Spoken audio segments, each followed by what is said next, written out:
Yesterday, my first match and my second match, I remember especially how loud the crowd was. There was Iowa wrestlers on, I think, both sides of me, definitely on one side of me.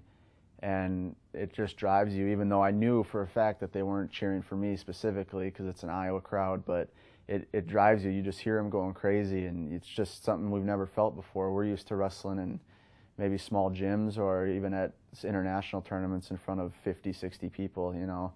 So that was a whole new experience, and it was a nice rush.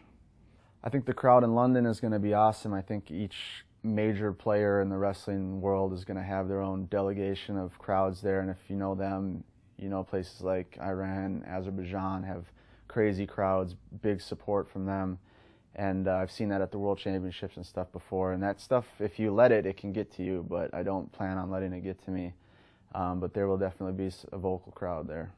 I remember one time in Serbia, I think in 2007, we had a dual meet with the Serbian team, the Americans, and the crowd, the gym was packed, and clearly there was no American fans there, it was only Serbian fans.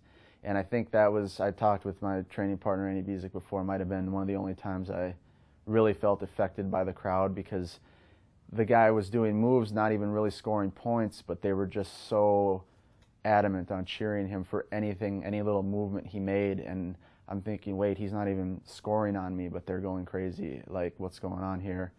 And that was probably the most affected I've been.